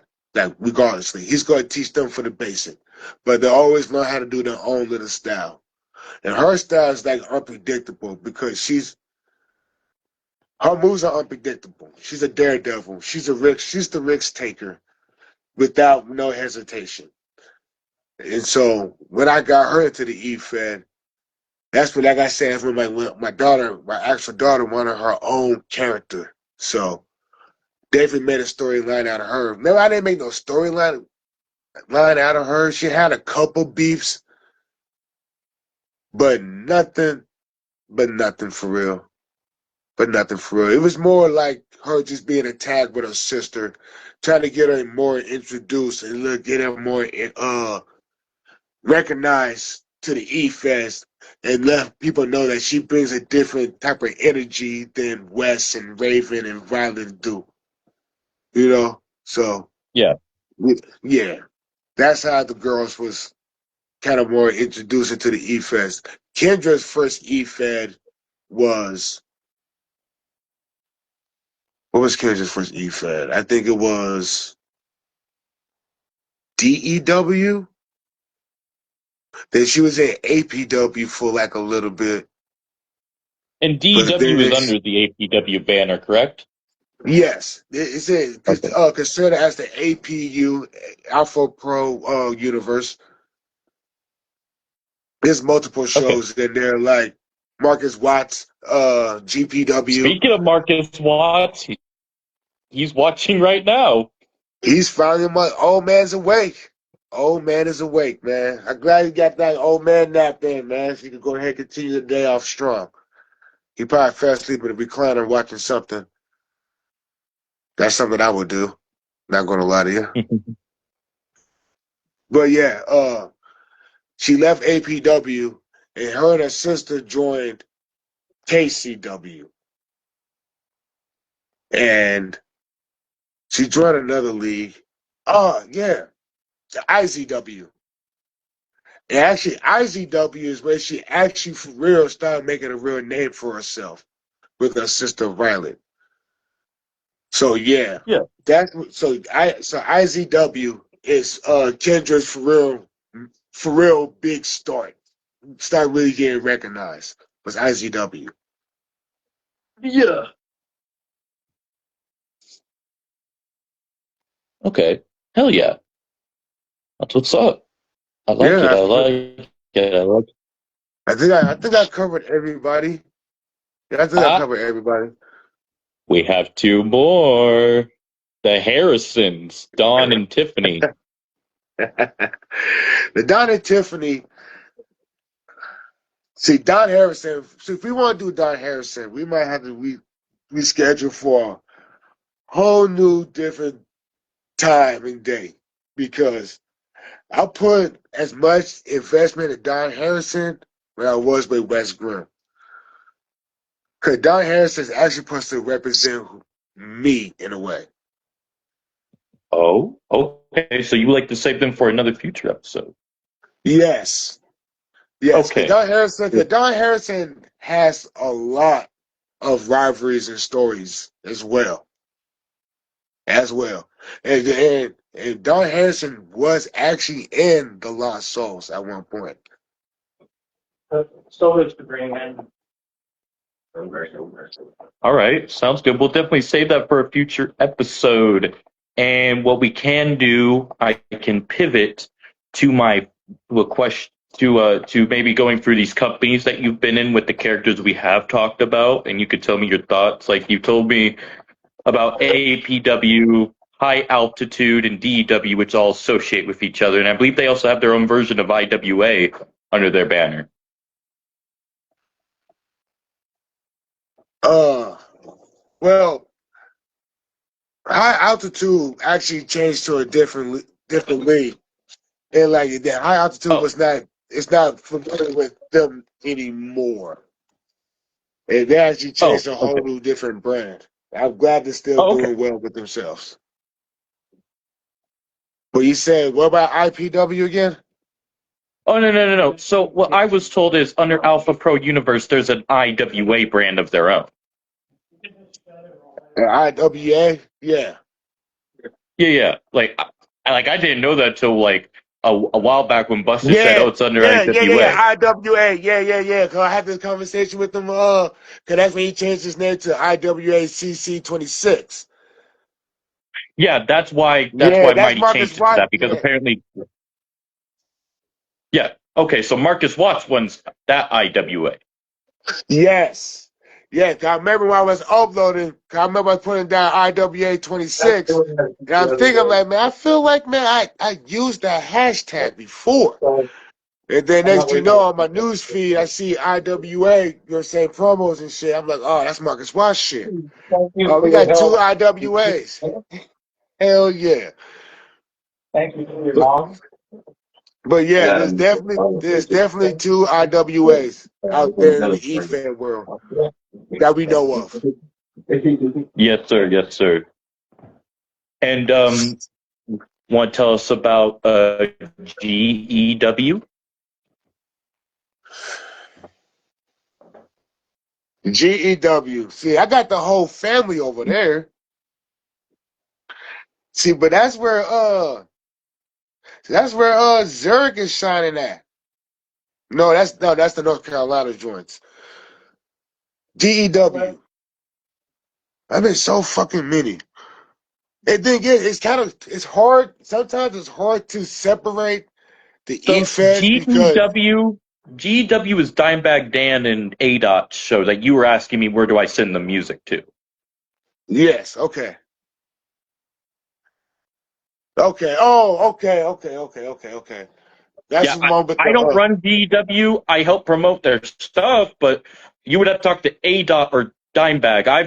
yeah, I don't yeah, know how yeah, that yeah. works with the music. Yeah, and I found out, man, you had to go through the Discord and everything. See, yeah, GEW.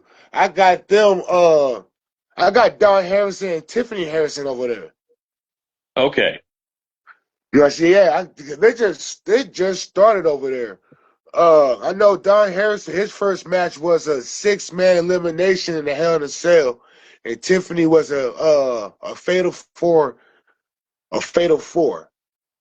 And I believe Don Harrison just had a match against GDH and lost that Okay. match. But I like that. I'm liking that. This new one that I just joined right here. I definitely enjoying the energy in there, and familiar faces. So that definitely helps us as well. Well said. And I And appreciate you guys vouching for me too. all love, brother, all love. And for GPW, you recently made your return over there. What cause would you be sending over there? GPW. Global Pro, ran by Cornell. Yes. I think I got. Did I put West over there? I think I put. I I know you. think I. I know when we were doing the interview with Cornell, you said you would put Wes up for him. So I would assume Wes is over there. I believe I did put West up there. I don't know if he had a match yet. Cause sometimes I be trying to keep up with every E-Fed that I have. I have a fucking problem with that shit. I got an addiction. I gotta slow the fuck down. I But get it, and plus, I do the review shows. I'm doing a review show tomorrow because I want this day to be for you. I want this interview to be for you, and I will do that reviewing the shows tomorrow, so we can figure that out. Oh, yes. so Marcus Watts just sent in. DEW is Mosh Delgado. IWA is Marcus Watts. APW Yeah. is Jack Blaze. GCW is King, and XVW is Adrian Knight. All APW universe, Alpha Pro universe. Yep. Exactly correct. And all of them are doing it for motherfucking thing right there. I fucks with all of them. Hell yeah! And And I'm still you glad you're still recently awake, Watts. you recently Would you- made your return to North Carolina Pro Wrestling, but you were over there when it was under the IZW banner for Jack Graves. But now it's Yes. NCPW. And I got the Daughters of Decay back over there. When they left and they lost to Big Graves. I think it was the Graves' daughters. They lost their titles to them. So they took a break from there for a little bit. And now since name change and everything, they was ready to make their return back. And and like I said, they made a great return because they got their win. Excuse me, they got their win as soon as they came back. So they're here to try to, once again, try to be one of the most dominating female tags in that E-Fan and E-Fans all around. I do remember what you're talking about. So it was one of their daughters, but it was also her. So Riley, one of my lady cause, she was also who you're facing. They were Violence Incarnate. Yeah, them. Yeah, the I will memories always that. for giving us that name. Calvin Ricks was the one to give us that name when he was still alive. May he rest in peace. We all miss him every day, but he was the one that gave us the Violence Incarnate name. Okay, yeah, it was definitely you guys. It was definitely Yep. that we lost the belts to. It was a great match too. It was a Hell great yes, it match. was. We were gonna do like a little story. Then I know that there's some things that happened with the powers that be. So maybe we can ever reinvent that rivalry one day. I would love that. I would love that too, man. I haven't really did a full like for real rivalry story with you, so this would probably be a good opportunity for us to try to plan something out. I would love that. I would love that. I'm always Hell yeah. I'm all about stories. Stories feel better, man, than the actual matches sometimes. Sometimes the lead up and the build up and the journey is more exciting than the destination. Most definitely, brother. We can definitely talk about something for the future and one of the many e-feds we are in. Most definitely. Actually, speaking of motherfucking cars, there's one motherfucker I really wouldn't mind challenging. Who? Walker. Oh? You talking Oh, about Eddie? yeah, 100% talking about Eddie. Now that You motherfucker right know, there. speaking of, I will get with you after this because funny you say that. That's Oh all I'm gonna yes. say. If you've been following, your son has Eddie. So Eddie lost the title to Dimebag on SPW. Now, Ooh. Dimebag lost the title to your son in a fatal four-way, but then your son beat somebody that same night after they cashed in on him. So your son won Yep. two matches that night, but Eddie still has the perk of cashing in his rematch, and he's on the same brand as your son. But that's if, man. That's if my son get past his tomorrow's match, though. That is true. That is very true. But And I'm showing you also, right there. that makes me wonder too. If Zarek does come off with a win, are you gonna be that motherfucker and test him while he's already got done with the match? Like the last person that Eddie did? Eddie does not do that. So Eddie, he is That's what I somebody was he like wants thinking. a fight. Like he wants to fight. He wants to fight and he wants to make sure that you're at your best because he does not want an No easy win. And plus, excuses. No exactly, excuses, like the baby. exactly. And the thing about him, he will hold a title with pride, but that's not his main goal. He wants a match. He wants blood. He wants pain. That's Eddie's goal. I want to fight the strongest motherfuckers that come around me, man. I want to make sure you're top notch so you won't have nothing to say when I put your ass down. You will know who the fuck I am. That type of energy, right? He loves a good blood and pain, and he loves a good war. So we can get something off that where Eddie will probably challenge him more likely, being like, here, this time and place type thing. You know, we can talk it out. But I would love that, like an Oh actual yeah, we're good gonna talk fight it before out. that. We're gonna discuss more about this Oh yeah, because I feel like it could lead up to something real nice in the future. most definitely. Let's save that for the good stuff, so we don't give away all the deets to the people yet. Yeah, I know. We do too much back-scene conversation right here. You got to buy the you got to buy the DVD right, and get the special features for the extra shit. You know. Yeah. And speaking of IW, how have you enjoyed your time there? I I like it. I like the energy. I like how everybody talks shit, man. Just act like without being overstepping. You know what I'm saying? Everybody knows it's like, man, we here to have a good time. We all worked. We all deal with kids. We all deal with life. We just here, man, just to unwind and talk shit, man. Chalk it up and watch some motherfuckers fight that we made in a video game. And that's the type of energy that I thrive with. You know what I'm saying? So that's the thing is, that's how I feel about every E-Fed that I'm in. You know what I'm saying? I carry that same energy every E-Fed that I go. And every E-Fed I go is usually, majority of the time, it's the same energy giving back. You know what I'm saying? So it's always a good time at any E-Fed that I go to. Hell yeah. You cooking dinner tonight, Ryan? Yep. Cool, cool. I'll do a little for some him. He said he was hungry. Well, yeah, he's always hungry. I could get him something else. I'll figure it. Okay. Is there plenty? Yeah. All right. Hey, put my food in the microwave. I'll swing by there later to pick it up. Damn, it looks like we're gonna have the Grimm family over for dinner. You know what I'm saying? I never turned down a meal. You know what I'm saying? Keep that energy up. Gotta love it. Gotta love it. And now the And final speaking of, company. Huh? and speaking of, I know that on KCW, man, some of my Grams got some big matches coming up, so it should be pretty fun. Heck yeah. If you want to plug those in for people to hear you, if you want to say anything, talk about it, brother.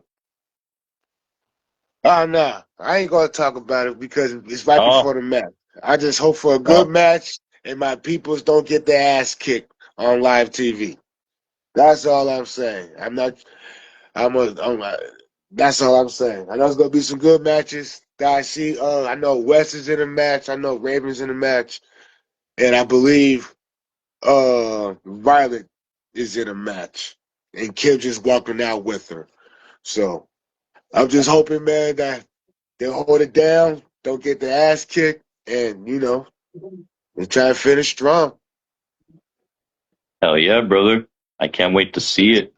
It's going to go down perfectly. And the last company I do have listed is SPW. Yeah, yeah. I've been with SPW, man, actually for a while because I think actually for real, SPW, man, was like the first year I actually started doing e-fatting because Don Harrison was uh was in SPW before West was even in there. Oh, Yeah. Uh so Don was in that league for probably like I probably say like 3, 4 months. See when I first heard about SPW, I didn't know the type of way that they're running. I was still new. It was kind of confusing. And I realized the days was like more distant compared to all the other E-Fest. And back then, I was always ready to see a show damn near every 2 days. So, so after a few months, Don Harrison being with SPW, I took him off SPW, and I was on SPW for a little bit. And then, like when Jacob explained to me more about SPW, and I started actually like for real, like watching the shows and hearing the commentary and everything. It's like, yo, I don't understand. I should have just took my time and just actually just paid attention and watched because this shit is actually pretty fucking fire. So I'm like, man, shit. Instead of putting Don Harrison in there, shit, I'm gonna throw motherfucking West in there. And so that's my contact Logan again about join back in at SPW, but instead of Don Harrison, I'm gonna use Wes Grimm. He was all for it. And so, since then, Wes been at SPW, man, for like two and a half years now. that's awesome. But James Morano, the one that plays Ace Grimm, Wes Grimm's little cousin. Welcome, James Marino, and welcome, Ollie Bryant, known as Big Bad Baby Daddy. What up, fellas? I appreciate you guys coming through and He's the listen to us GM talk of it up a little bit. Vertigo. He's actually the GM of Vertigo, Ollie is. Hey, boss, how we doing, boss? Not bad. Not bad for the disrespect, my guy, man. Sometimes, man, I gotta catch myself, man. I get too relaxed out here. I'm a grill. Well, thank you for that, sir. And I do have three questions left, three quick ones that we can talk about. First off, what are the good things about e-fetting? The good things about EFED is that you got so many different type of people joining together for a simple video game. I think that shit's one is cool as fuck to me right there. It's like who would have thought, man, like for real, man, that being online. It's like Jim Carrey called in freaking Cable Guy. You say, here soon, man, you better be able to play with motherfuckers all over the motherfucking world. You know what I'm saying? And look at us. That's exactly what the fuck we're doing, and it's cool. It's like we all know being out there, man, is expensive and all types of fucking stress, but just be able to all come together, man, just enjoy a video game from all across the world. Hey, man, that's cool ass shit right there. So I feel that's one of the good things about the E-Fest. And you can also see different people's creativity. You see what their mindset be like because of their imagination. You know what I'm saying? 'Cause you come across some cool ass shit that people be putting out there. Now, what do you think the bad things about e-fetting is? People that takes this shit like they literally getting paid and they're losing money from this shit. Like people that get way into deep for the wrong reasons. I understand that if they have a vision, but at the same time, it's just like it shouldn't be that serious for you to be saying some disrespectful shit that has to do with real life. And it's just a video game. Now, I know everybody says it. Everybody says it. You know what I'm saying? But that's literally the only bad thing, unless 2K's fucking up. We all could agree on that. When 2K does the glitching and messing up people's matches. So yeah, that's another part of the bad thing about the E-Fest. The fucking 2K. 2K's on that fucking list. Because 2K sometimes makes that shit hard to enjoy the shit. You know? So it's people bringing the negativity and being too personal with the E-Fest and community and the ones and 2K. I love 2K, but goddamn it, 2K. Yes, 2K likes to fuck around with us. And Marcus Watts says facts to what you said, and Ali said the wrong reasons definitely could ruin it for some. Yeah, exactly. So yeah, that's where I'm at when it comes to the negativity on the game on the Now, E-Fest. what would you give advice to somebody that's coming into e-fetting, whether they're running a promotion for e-fetting or somebody just joining in as a call? What would you say? Well, I'm gonna sound like everybody else. That was a good hit. I can't really. It's like and it all makes sense. Have a fucking good time. It's like you're not out there in the world, man, dealing with dumbass customers, rude ass people, motherfuckers that can't drive, over here busting your ass in the hot, any type of climate, trying to make this money to take care of your family. Just you sit down, either you drink some, smoke some. Hey, don't do none of it, but you relax. Just enjoy the game. Enjoy what comes with it. There's no point in getting all butthurt and serious about shit that really has nothing to do with you. It's a video game. It's a car. If you don't like it, just like your job. If you don't like it, just leave. It's that simple. You don't have to drag shit off. If you have a different view than somebody, then you have a different view. You know what I'm saying? Don't need to try to drag somebody's name down and try to make yourself look like you're a better person. All you do is make yourself look more weak. It's like, bro, you desperate? It's like, relax. It's a video game. You know, enjoy the shit. You know, let your mind rock. You know what I'm saying? Go ahead, put all the shit that you thought about, man, in your imagination, man. Put it out there. Enjoy yourself. Just make some good stories. You know what I'm saying? Communicate with people with respect. You know, don't be out there putting out random pictures and shit of attacking somebody without somebody knowing. Keep people in the loop. But main thing, man, enjoy yourself and don't do nothing, man, that's gonna be disrespectful. That's my take. Well said, sir. Well said. And my final question before we get off here, what do you want your legacy to be? Hmm. I'm a just keeping the Grimm name alive. That's it. Y'all will know who the Grimms are. You will know what they do. You will know how to talk.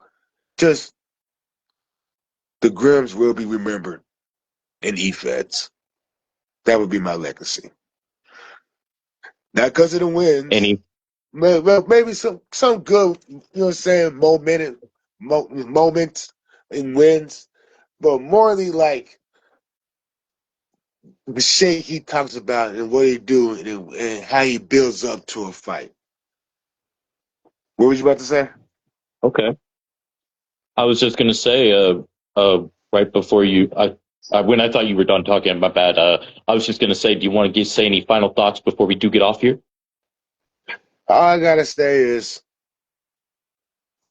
thank you for having me on here, man. It was an honor. I appreciate that. Down to my bone. And everybody, enjoy life. You know what I'm saying? Just enjoy life. That's it, for real. Enjoy life, man. Be respectful. Enjoy life. I That's all I got. appreciate you, brother. Hey, man, I appreciate you too, man. Thank you for having me on. True honor that you even gave me the time of day, and I look forward to the next time we see you on here when we talk about the Harrisons.